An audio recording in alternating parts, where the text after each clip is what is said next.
Yes, hello! What's up guys? Andito kami ngayon sa may Ugbo UST version.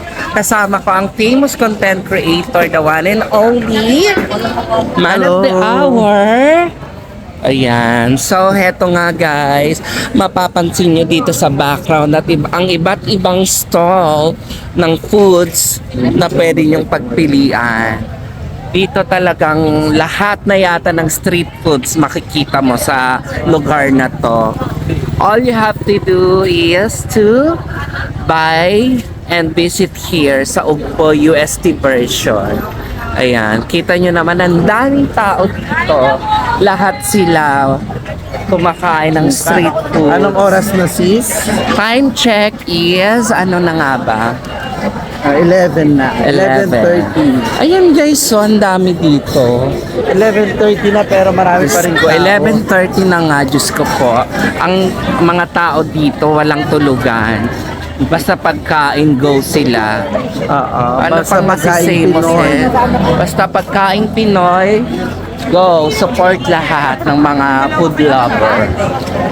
Ayan. Kami naman magkakapi kami. Oo. Diba sis? Correct.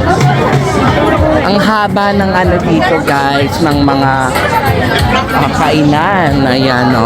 Mula, ayan.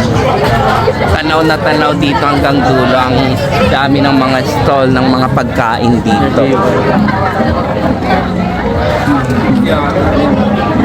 Ito vlog.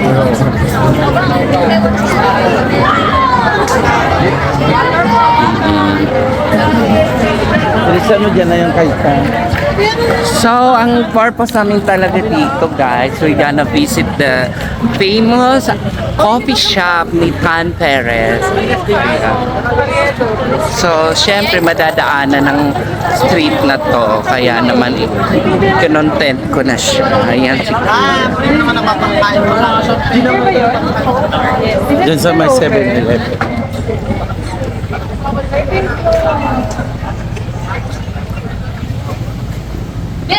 So, that's it for tonight's video. Lumiko na kami guys. Lumiko na kami, wala na tayo sa Ugbo version ng UST.